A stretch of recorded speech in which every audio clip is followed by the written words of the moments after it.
ये इतनी जो नाटक रचनाएं हैं, ये सभी नाटक रचनाएं उपेंद्र नाथ अस्क द्वारा लिखी हुई हैं।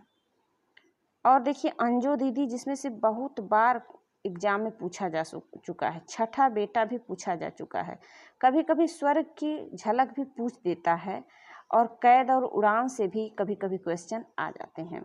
सबसे ज़्यादा महत्वपूर्ण अंजू दीदी और छठा बेटा है। इसके अलावा भी जो इनकी नाटक रचनाएं हैं वह कभी कभी एग्जाम में पूछी जा सकती हैं। तो आइए अब हम आप लोगों को ट्रिक बताते हैं। उपेंद्र नाथ अस्क, अस्क का आप लोग कोरिलेट कीजिएगा आंसू से। अस्क अर्थात आंसू। तो अस्क जी का जो छठा बेटा था वो क्या करता है, छठा बेटा सबसे छोटा बेटा था और वह आंसू बहाता था, अस्क बहाता था। तो उपेंद्र नाथ अस्क जी की रचना है छठा बेटा। उसके बाद अंजू दीदी।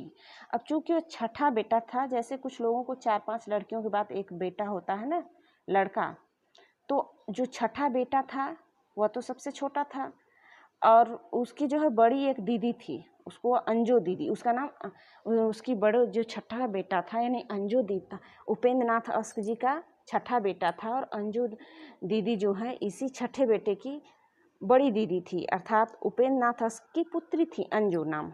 ठीक है, यहाँ पर मैं केवल याद कराने के लिए बता रही हूँ, इसका वास्तविकता से कुछ लेना देना नहीं है। तो उपेंद्र नाथ अस्क जी का छठा की रचना छठा बेटा, और अंजू दीदी जो है, छठा बेटा जो है अपनी दीदी को, अपनी बड़ी दीदी को अंजू दीदी बोलता था। अंधी गली, चूँकि अस्क बहाता था तो उसको गलियों में क्या दिखता था, अंधेरा दिखता था, और उसे घर में कैद जैसा महसूस होता था, क्योंकि वो सबसे छोटा बेटा था, सबसे दुलारा बेटा था, उसको घर के अंदर अच्छा नहीं लगता था, उसको कैद जैसा महसूस होता था, और पक्षियों की तरह उड़ान भरना चाहता था। और एक दिन क्या किया, घर में से निकल गया और अलग अलग रास्ते पर भटकने लगा। घर में से निकल गया उड़ान भरने के लिए, छोटा बच्चा था, उसको पता नहीं था, वह सोचा कि चलो मैं स्वर्ग की झलक देखता हूँ। तो इस प्रकार उपेंद्र नाथ अस्क, देखिए यहाँ पर एक कहानी के थ्रू आप लोगों को मैं पूरा उपेंद्र नाथ अस्क जी की जो है नाटक रचनाओं को याद करा दे रही हूँ। तो उपेंद्र नाथ अस्क जी का सबसे छोटा छठा बेटा था, वह जो है स्वर्ग की झलक देखने के लिए अलग अलग रास्ते से जाने लगा। कहाँ, अलग अलग रास्ते से अंधी गली